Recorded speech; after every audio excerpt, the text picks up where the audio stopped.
So you guys, you can watching our lesson today on my YouTube channel. Jadi kalau ada yang terlambat bergabung, so kalian bisa nonton di channel saya di YouTube saya, biar kalian lebih bisa memahami nanti. Oke, kemarin kita sampai membahas di sini ya, kalau nggak salah di sini ya.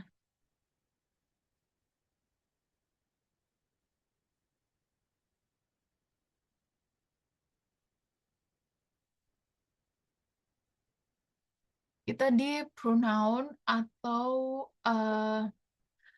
kata ganti ya.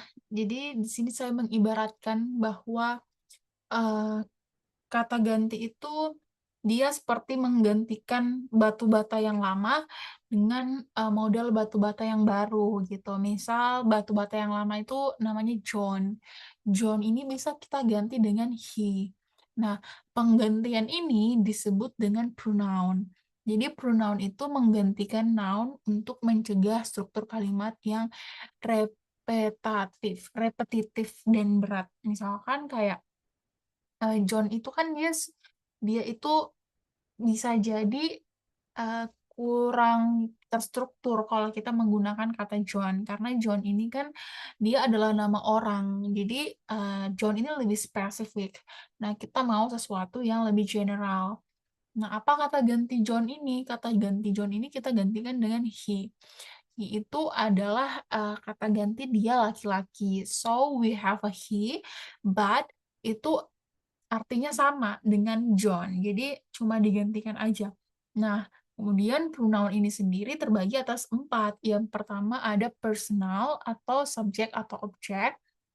Kemudian ada I, you, he, she, it, they, we, me, him, us. Kemudian ada possessive atau kepemilikan yang biasanya kita sebut dengan mine, yours, his, hers, our, theirs.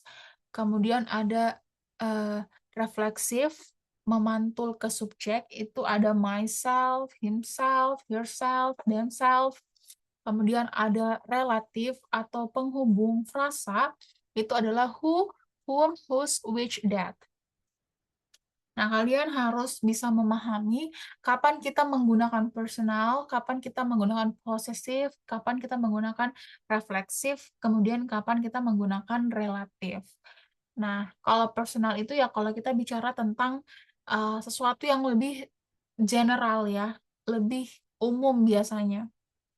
Nah, lebih umum tetapi tujuannya itu adalah ke diri kita atau ke orang lain. Jadi kita sudah tahu nih subjek kita itu adalah mereka, kita, saya atau kamu gitu. Jadi kita lebih tahu nih ini objeknya untuk siapa. Kemudian untuk posesif itu ya itu artinya adalah kepemilikan. Jadi itu punyanya kamu, itu punyanya saya, itu punya kita. Itu menunjukkan sesuatu hal yang ini punya saya loh, itu punya kamu loh. Ataupun intinya itu adalah suatu hal yang memberikan boundaries atau memberikan batasan terhadap kepunyaan orang lain. Kemudian refleksif atau memantul ke subjek itu artinya bahwa kita punya subjek, misalkan subjeknya adalah saya. Nah, ketika subjeknya saya, refleksifnya atau memantul ke subjeknya itu myself. Biasa kan kalau dengar myself and I gitu kan. Jadi eh, kita punya subjek, kemudian kita tambahkan lagi refleksifnya itu kayak myself. Kemudian ada relatif. Relatif itu dia eh, biasanya dia tuh berada di tengah kalimat ataupun di akhir. Itu menggantikan mereka. Misalkan kalian suka dengar which is, whose, whom. Jadi itu adalah suatu hal yang relatif yang merupakan suatu pronoun untuk menggantikan satu noun itu sendiri. Seperti itu. Masih ingat kan apa itu noun? Noun itu adalah benda ya. Jadi semua yang termasuk ke dalam benda. Contohnya apa? Contohnya eh, jenis kelamin atau manusia itu sendiri, kemudian eh, tempat, kemudian eh, negara, dan lain sebagainya itu adalah termasuk ke dalam benda atau noun. Nah, kalian harus ingat kembali struktur kalimat itu terdiri dari noun. Jadi kita kembali dulu ya. Ingat dulu bahwa anatomi kalimat atau struktur kalimat itu terdiri dari noun, kemudian noun itu atau kata benda ya, kemudian ada verb atau kata kerja, kemudian ada adjektif atau kata sifat, kemudian ada adverb atau kata keterangan. Nah, noun itu sendiri apa? Noun itu merujuk pada orang, tempat, atau benda abstrak dan konkret, kemudian berfungsi sebagai pondasi bangunan. Maksudnya apa?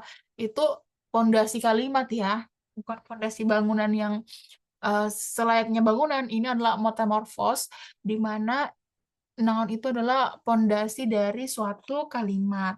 Kemudian verb atau kata kerja itu menunjukkan tindakan, proses, atau status keberadaan. Nah, verb ini sangat kita butuhkan. Karena apa? Karena setiap kalimat itu harus menunjukkan kegiatan apa yang sedang berlangsung, atau kegiatan apa yang telah berlangsung, atau kegiatan apa yang akan sedang berlangsung. Jadi, dalam kalimat bahasa Inggris itu harus ada kata kerjanya, karena ketika tidak ada kata kerja, maka kalimat itu dianggap bukan kalimat efektif. Nah, jadi biasanya yang kalian dengar tanpa kata kerja dalam bahasa Inggris itu biasanya hanya penggalan kalimat. Nah, kalimat yang secara utuh itu biasanya harusnya ya ada kata kerjanya, sehingga kata kerja ini sangat-sangat penting dalam struktur kalimat bahasa Inggris. Jadi, kalau bisa, harus bisa ya kalian banyak-banyak membaca teks-teks bahasa Inggris. Jadi kalian bisa langsung membedakan, oh ini kata kerja, oh ini kata benda. Karena sebenarnya tidak harus menghafal atau mengingat semua kalimat bahasa Inggris untuk bisa membedakan yang mana verb, yang mana noun. Karena verb itu dia ada ciri khas khususnya.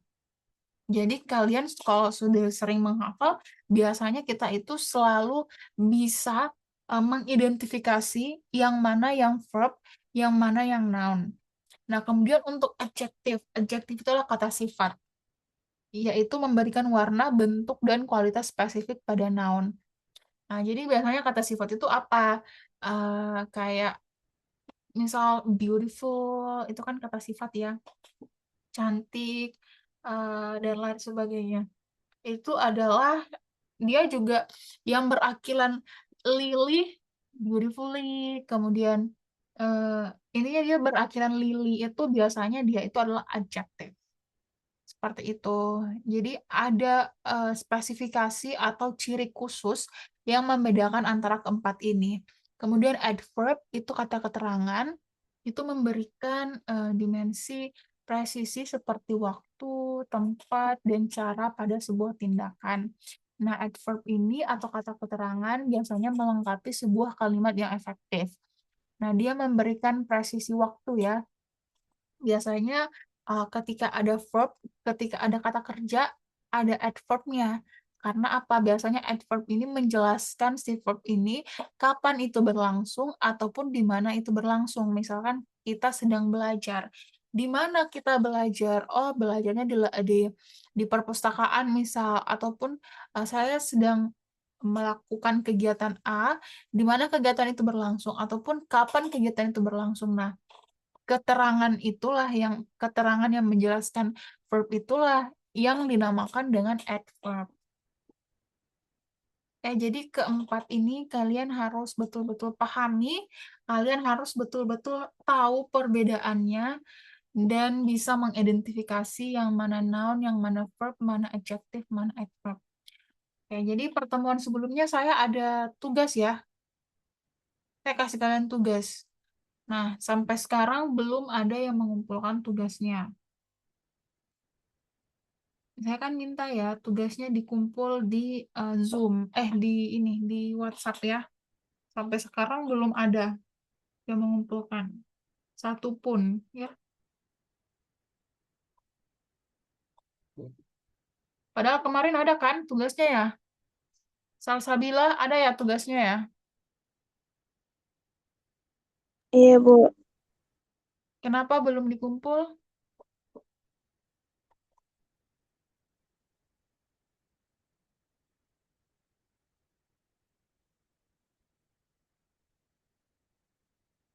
Gimana? Coba dikumpulkan dulu ya hari ini ya. Batasnya em, sampai jam 12.00 ya. Dikumpulkan ya tugasnya.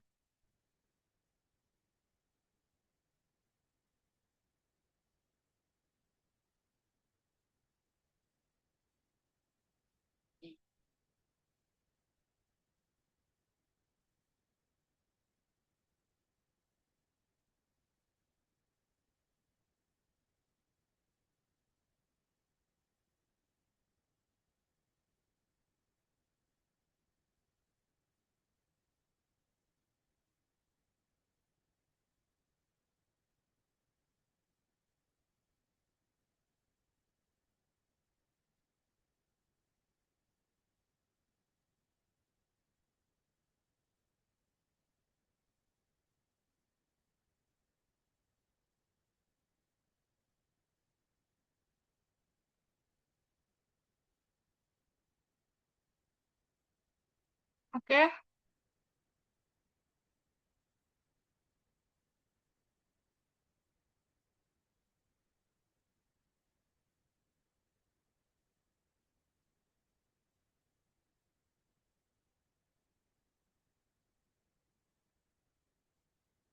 kita lanjut ke sini ya. Tadi pronoun sudah. Kemudian kita ke kata kerja. Spektrum kata kerja yang merupakan tindakan fisik versus status keberadaan. Nah, maksud dari sini ada dynamic verbs atau tindakan fisik dan sensitive verbs atau suatu kondisi ya.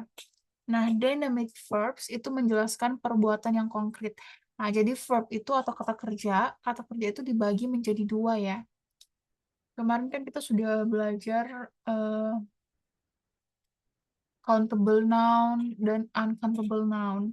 Jadi noun itu terbagi atas dua, yaitu countable noun dan uncountable noun. Nah, kemudian untuk kata kerja sendiri tuh dia juga terdiri atas dua. Yang pertama yaitu ada dynamic verbs, kemudian yang kedua ada sensitive verbs. Nah, dynamic verbs itu adalah tindakan secara fisik, kemudian sensitive verbs itu adalah status atau suatu kondisi. Nah, apa itu dynamic verbs? Jadi dynamic verbs itu menjelaskan perbuatan konkret seperti menulis, makan, dan lari. Itu bisa digunakan dalam semua tenses termasuk bentuk continuous. Jadi continuous itu artinya sedang berlangsung. Jadi um, yang kita gunakan bisa menggunakan simple present ataupun bisa menggunakan simple present continuous. Jadi saya di sini merasa bahwa kalian itu sudah mempelajari bahasa Inggris ya, sudah dari SD ya. Jadi saya harap kalian benar-benar sudah mengerti tentang tenses itu sendiri. Jadi tenses kan ada 12 tenses. Nah, saya percaya kalian sudah bisa lah at least 6 tenses ya. Nah, kalau kita berbicara tentang dynamic verbs, itu adalah suatu tindakan di mana itu bisa jadi itu sedang berlangsung pada kondisi sekarang atau bisa disebut dengan present ataupun itu bisa berlanjut atau continuous. Nah, kalau dalam bahasa Inggris, sesuatu hal yang continuous itu kita tambahkan dengan ing atau verb ing. Contohnya apa? Contohnya kalau kita berbicara tentang hari ini, artinya itu present. Misal right. Nah, atau yang sedang berlangsung sekarang deh, misal Zoom. Kita Zoom meeting. Nah, Zoom itu adalah suatu nama nama apa namanya? Nama aplikasinya ya, Zoom.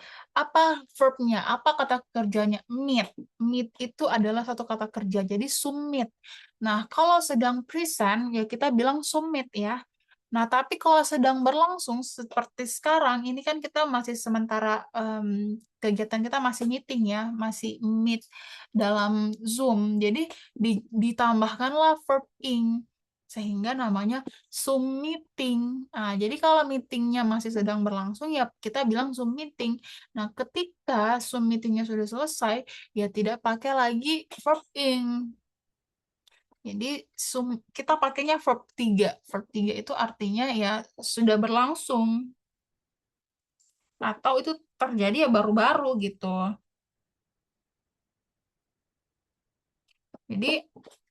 Jadi verb 3 dari meeting atau meet itu adalah meet ya. Jadi E-nya cuma satu. Kalau E-nya dua meet itu adalah verb satu. Kalau E-nya cuma satu itu adalah verb 3. Misal I have submit before. Ya, jadi I have submit before meet-nya satu. Nah, jadi itu adalah menandakan bahwa itu terjadi di masa lampau. Nah, kalau dynamic verb kita pakainya verb ing ya. Jadi I have jadi I submitting today. I have submitting today.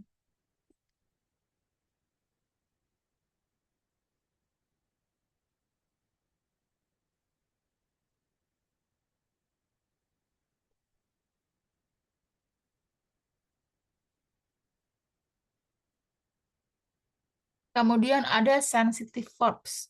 Sensitive verbs itu dia menyatakan kondisi abstrak.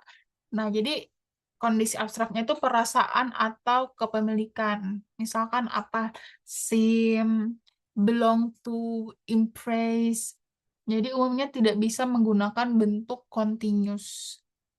Karena itu menyatakan seperti kayak kondisi ya, suatu kondisi yang itu kita rasakan gitu. Misalkan apa? John seems happy. Nah, seems itu artinya itu kepemilikan, tapi kita rasakan, tapi bukan adjektif gitu, bukan kata sifat. Itu adalah kata kerja. Misal seem itu kan seem itu artinya terlihat ya.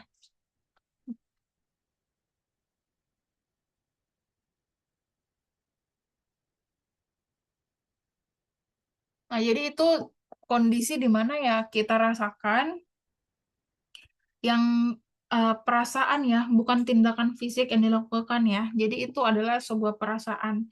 Nah, berbeda dengan kata kerja action verb atau dynamic verb itu itu biasanya tidak digunakan dalam bentuk continuous. Jadi tidak digunakan kayak pakai verb ing ya.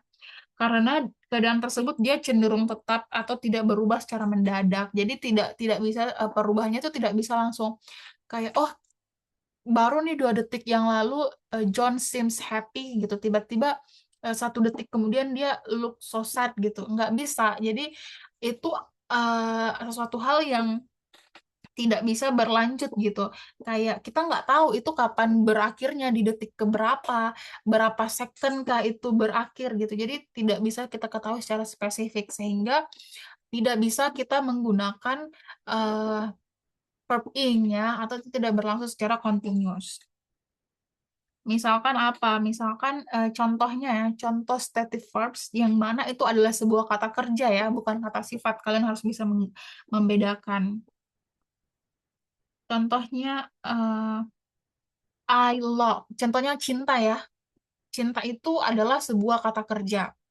Nah, jadi ini artinya tuh lebih dalam gitu. Jadi cinta itu bukan kata sifat. Cinta itu adalah sebuah kata kerja. Dia termasuk ke dalam sensitif stative verbs atau suatu kondisi. Karena apa? Karena itu adalah kondisi abstrak. Jadi mencintai itu adalah sebuah kondisi abstrak yang di dalamnya ada kegiatan gitu. Kalau kalian mencintai, ya pasti ada kegiatan. Kegiatannya apa? Biasanya kita tahap pertama pasti merasa feeling loving gitu kayak merasa oh mungkin oh ini orang yang harus saya jaga oh mungkin ini orang yang harus saya sayangi jadi bukan cuma sebuah perasaan gitu bukan cuma oh Beda kan kalau dibilang kata-kata sifat seperti cantik kan. Cantik kan kita cuma bisa lihat, oh dia cantik, tanpa kita melakukan sesuatu kegiatan. Nah, perbedaan verb, kata kerja dan kata sifat itu, kalau kata kerja dia ada kegiatannya, loving, loving, love itu kan di dalamnya ada kegiatan ya. Nah, love ini dia itu masuk ke dalam emosi atau perasaan, kondisi yang abstrak, sehingga dia masuk ke stative verbs. Contohnya apa? Contohnya kalau dalam satu kalimat, kita itu biasanya menggunakan I love this, bukan I loving this. Kenapa? Karena love itu dia tidak bisa eh, dia tidak bisa menggunakan sesuatu hal yang continuous. Tapi ini dalam kalimat tertentu ya, karena beberapa kalimat love itu bisa digunakan dengan continuous. Nah, kalau kita bilang I love this, itu berarti kita mencintai sesuatu barang misalnya. Nah, kita nggak bisa bilang I loving this. Kita biasanya harusnya bilang I love this karena kegiatan itu tidak belum pasti gitu kapan itu berakhir gitu. Jadi ya sementara ya saya cinta sama barang ini gitu. Sehingga itu masuk ke dalam stative verbs. Kemudian ada contohnya pikiran atau pendapat. Misal misal knowing, know, kemudian believe, kemudian remember, understand, think, mean. Contohnya kayak I understand. Kita nggak bilang I understanding. Atau kalau kita pakai subjek ya pasti kita bilang I understand. Kemudian ada kepemilikan juga ya. Kepemilikan itu have, own,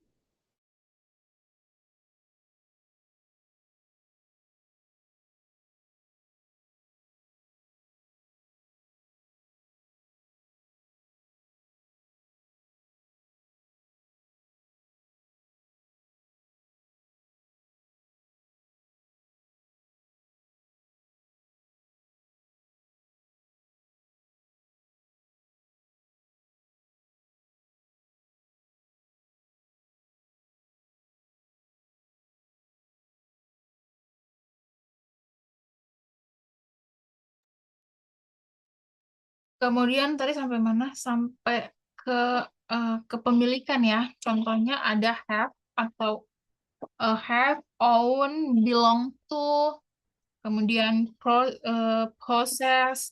Contohnya, contohnya I have a car. Kita nggak bilang I'm having car. Karena ya car itu sekarang sudah jadi milik kita. Kita nggak tahu, kita nggak bisa pastikan kapan apa ya? Kita nggak bisa pastikan eh, kalau kita akan berhenti punya mobil gitu. Karena kan kalau kita bilang continuous, continuous itu artinya berlanjut dan suatu saat akan berhenti. Tapi statif ini dia tuh lebih cenderung kita tidak tahu kapan itu akan berakhir gitu. Jadi biasanya kita cuma bilang I have a car or just I belong to you. Nah, I belong to you ya kita nggak bisa pakai verb in karena ya we still belong. We don't know how it end gitu. Jadi kita nggak bisa menyatakan suatu hal itu akan berakhir kapan. Nah, tapi ada pengecualian ya yang fungsinya ganda. Contohnya apa? Seperti a look. Nah, kata seperti look itu bisa berada di kedua spektrum, tergantung fungsinya. Jadi dia bisa di dynamic verbs ataupun stative verbs. Misalkan, she looks beautiful. Itu bisa dalam statif. Nah, bisa dalam satu kondisi tertentu atau dia statif. Kemudian she look at the board. Itu bisa dynamic. Ataupun think ya. Contohnya I think you right. Nah, itu bisa masuk ke dalam statif. Bisa juga masuk ke dalam dynamic. Nah, kalau masuk ke dalam statif, itu contoh kalimatnya adalah I think you right. Tapi kalau dia masuk ke dynamic verbs, I'm thinking about the exam. Nah, jadi dia bisa I think you're right ataupun I thinking about your exam. Itu dia masuk ke dynamic verbs. Kemudian contoh yang lain yaitu have. Contoh sensitifnya, stative verbs-nya itu adalah I have a cat. I have a cat. Itu dia masuk ke memiliki ya. Memiliki. I have a cat. Kemudian action-nya itu I'm having lunch. Nah, jadi dia masuk ke dynamic-nya. Dia bisa pakai present continuous. Seperti itu.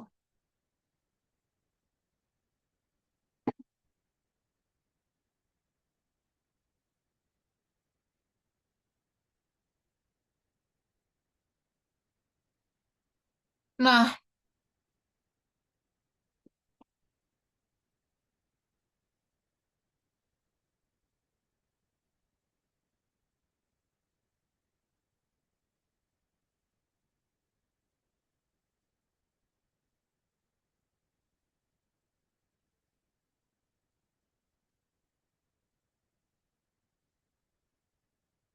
kemudian ini yang paling penting ya dalam bahasa Inggris.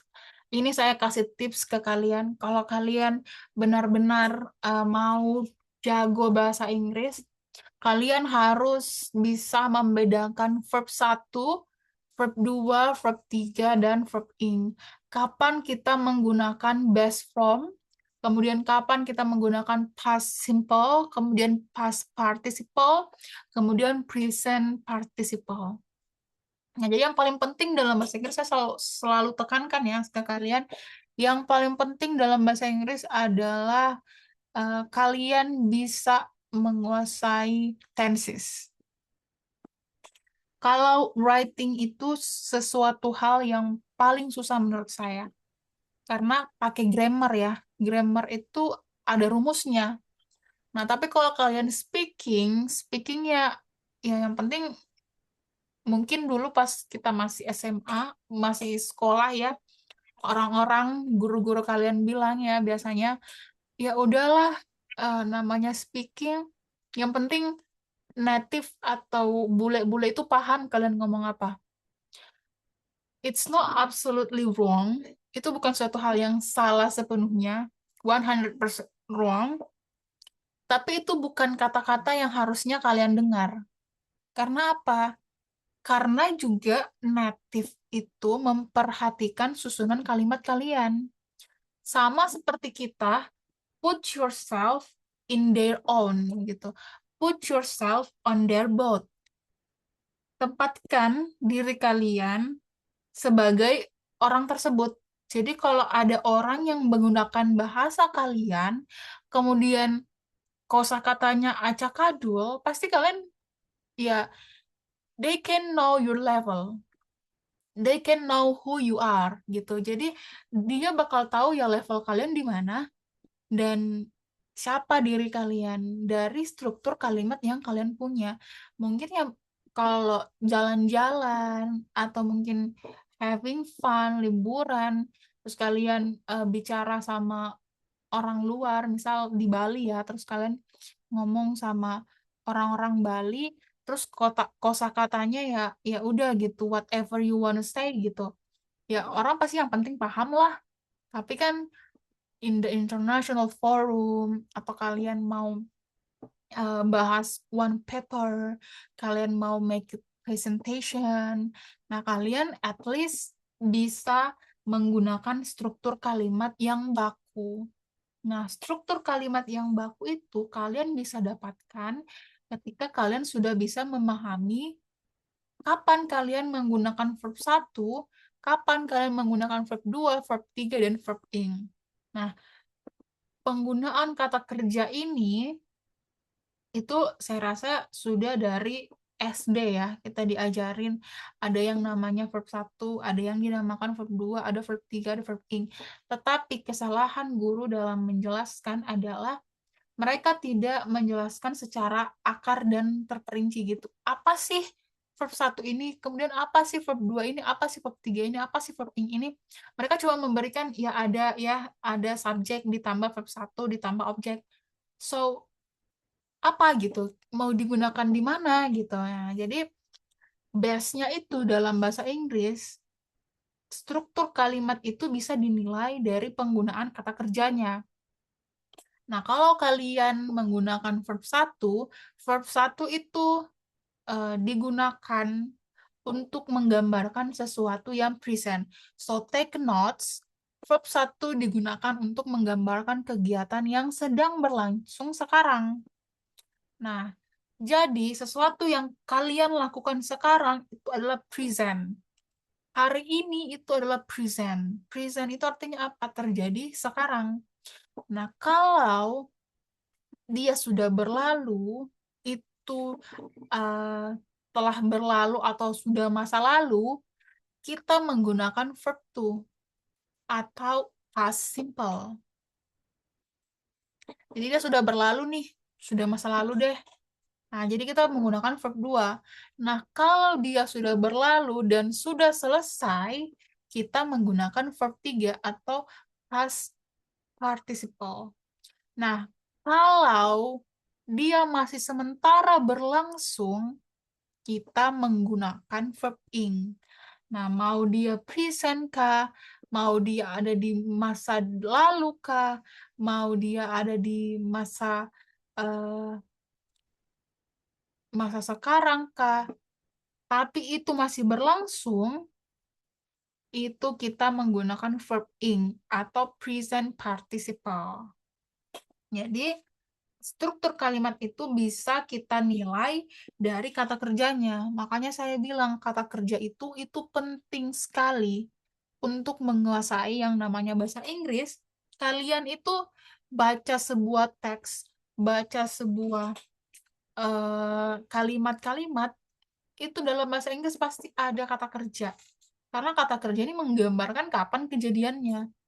Nah, mereka biasanya nggak bicara lah kayak, oh yesterday, tomorrow, itu udah basic banget.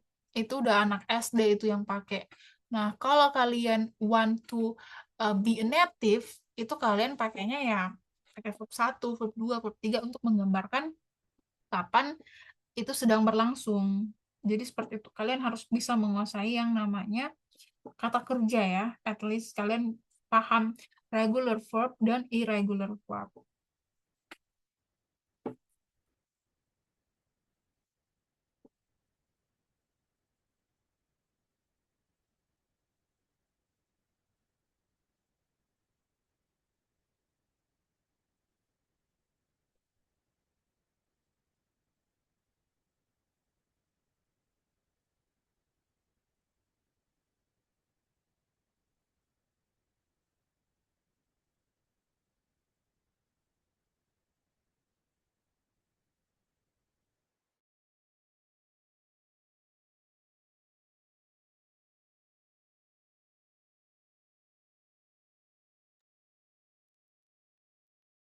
Ya, contohnya ya, kita sudah punya satu kalimat.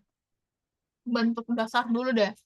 Contoh dari verb satu ada know, go, loud, dan lain sebagainya. Kemudian bagaimana dengan verb 2-nya? Verb 2-nya know, now, kemudian go, when, kemudian loud, louded.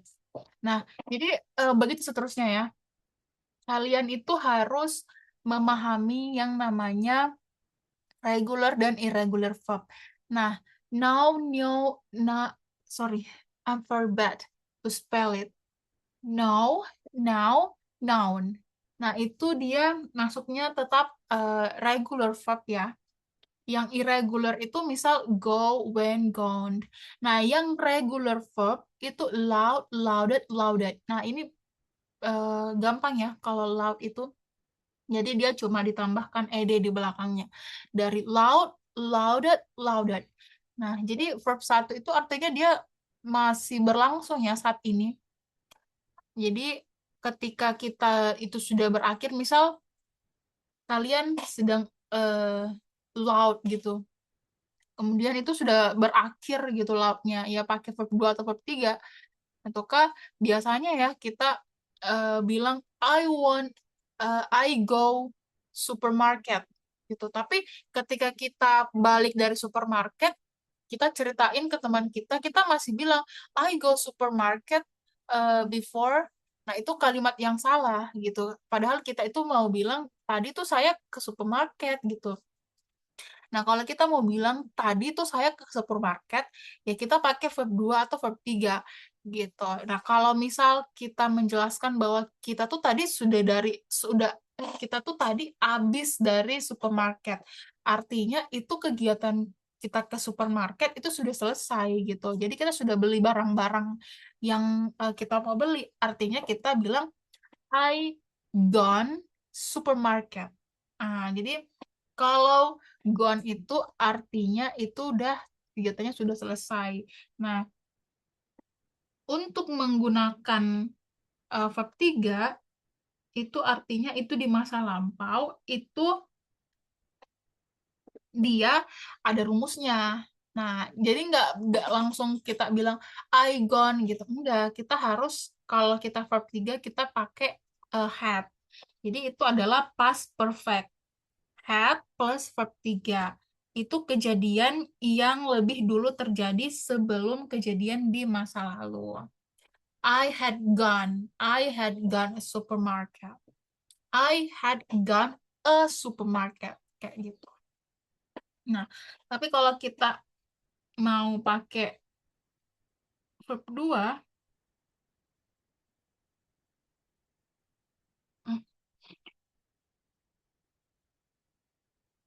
misal kita verb 2 itu simple past ya. Simple past itu ya, yang langsung aja ya.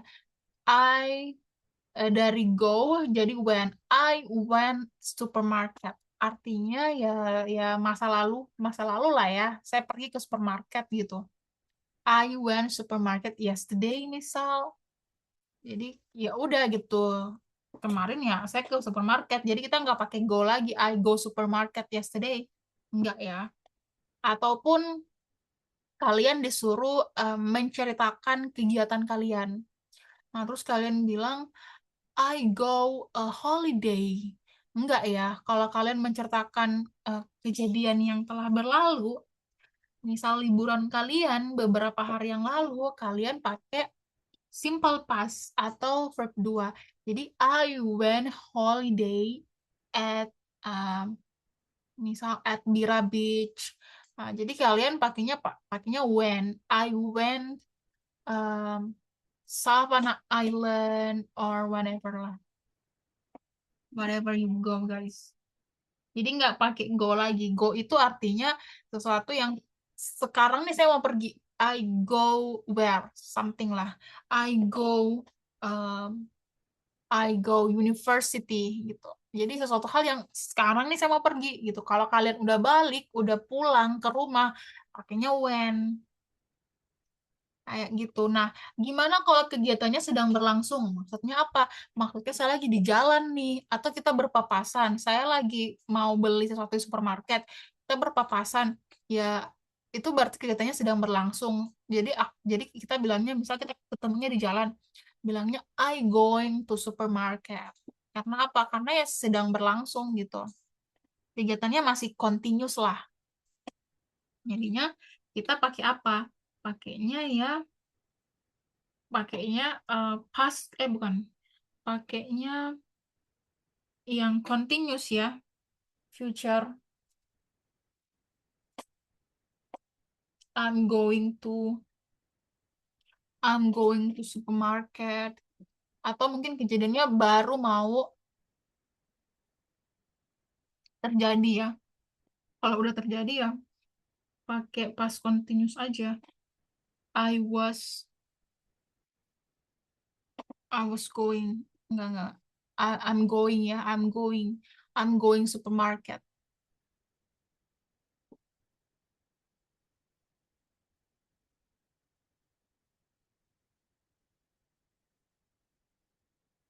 Makanya ya misal misal itu terjadi di sekarang, pakainya berarti present continuous ya, I'm going supermarket. Tapi kalau itu terjadi di masa lalu, berarti kalian pakainya past continuous. Kejadian yang sedang berlangsung di masa lalu ya. I was eating before you call. I was eating when you called me. Nah, itu kan sesuatu yang berlangsung di masa lampau. Nah, berlangsungnya itu jadi ada dua kejadian. Kejadian pertama adalah I was eating. Nah, was itu menunjukkan sesuatu di masa lampau. I was eating. Tapi pada saat di masa lampau, kejadian itu sedang berlangsung. Jadi was ini menunjukkan kegiatan di masa lampau. Tetapi eating ini menunjukkan bahwa kegiatan saya ini sedang berlangsung. Nah, when ini adalah penghubung atau bridge. Bridge itu artinya adalah jembatan antara dua kegiatan. I was eating when you call. Jadi call itu kita pakainya verb 3. Called. C-A-L-L-E-D. Nah, tadi kan saya bilang kalau verb 3 itu kalau dia regular verb ya tambahkan ed aja. Jadi I was eating when you called. Nah, jadi called verb 3 itu menunjukkan sesuatu hal yang telah selesai.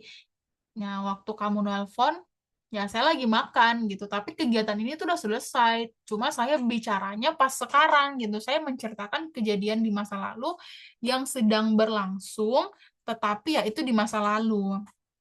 Kayak gitu. Nah, gimana kalau misalkan kegiatan yang berlangsung di masa depan gitu. Nah, kita pakainya simple future. Contohnya apa? Kalau pakai simple future itu pakainya will plus verb one. I, sorry, kalau dia berlangsung ya, berarti kita pakai be plus verb ing. Going. Verb ing ya, ditambah ya verb ing. Contohnya apa? I'm going to eat. Nah, I'm going to eat itu artinya ya sesuatu hal yang belum terjadi, tetapi akan terjadi nanti gitu. Kamu eh, makan dong. I'm going to, gitu kan. Nah, jadi kamu eh, apa belajar dong. Besok kan mau ujian. I'm going to. Artinya ya itu masih masih masih akan terjadi beberapa menit ke depan, tetapi it will happen. It will happen. So, kita bilangnya I'm going to. Masih akan terjadi di masa lampau. Nah, pemecahan pola itu artinya ada regular versus irregular verb. Nah, saya selalu bilang gitu, kalau dia regular, itu cukup tambahkan ed aja pada akhirannya. Misal ya smile. Smile itu termasuk ke eh, regular verb.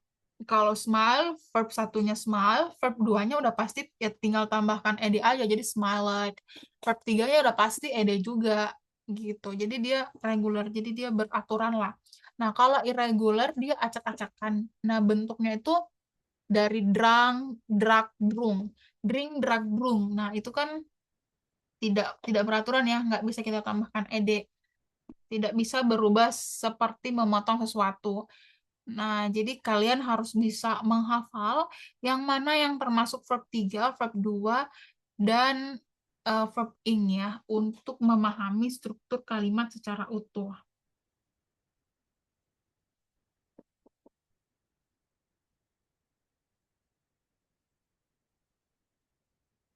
Kita akan masih di sini ya. Verb 1, verb 2, verb 3, dan verb ing. Kita akan bahas secara lengkap lagi keempat verb ini, tapi lebih mendalam di pertemuan selanjutnya. Jadi pertemuan selanjutnya kita akan bahas terkait bagaimana struktur kalimat atau bagaimana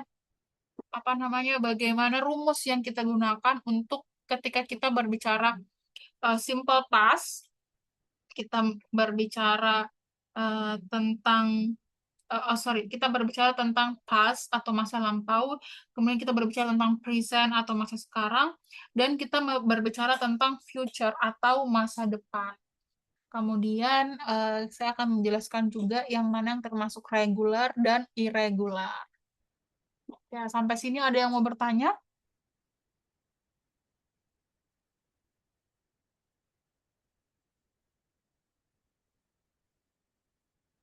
Jadi sekarang tugasnya kalian adalah kalian harus melengkapi ya, melengkapi tugas yang saya berikan minggu lalu. Nah, sekarang sekarang belum ada tugas karena saya belum menjelaskan tentang verb 1, verb 2, verb 3. Nanti pertemuan minggu depan. Nah, sekarang kalian harus kumpul, infokan ke temannya sih, tolong infokan ke temannya kalau tugasnya harus dikumpul hari ini ya, sampai pukul 12.00.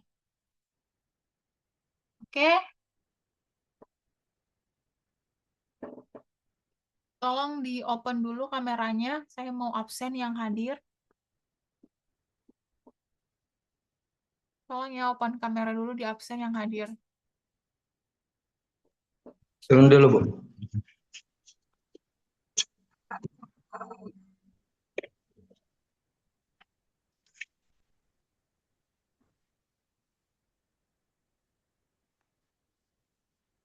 Oh, apa ini? Dikirim ulang classroom-nya. Tidak di classroom ya, tugasnya dikirim di WhatsApp. Oke? Jadi kita tidak pakai classroom lagi ya. Tugasnya dikirim di WhatsApp.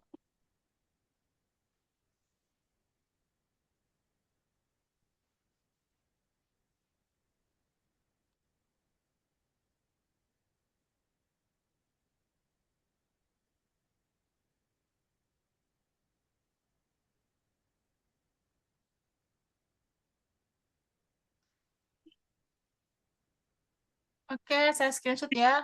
1, 2, 3. Terima kasih yang sudah bergabung. Tolong ya diselesaikan tugasnya ya. Kita ketemu pertemuan minggu depan lagi. Nanti untuk UTS-nya kita akan melaksanakan UTS offline ya. Jadi persiapkan dirinya, masih ada berapa pertemuan ya? Masih ada 3 pertemuan mungkin ya, baru kita UTS. Oke? Terima kasih. Assalamualaikum warahmatullahi wabarakatuh. Waalaikumsalam warahmatullahi wabarakatuh. Terima kasih, Ibu. Oke.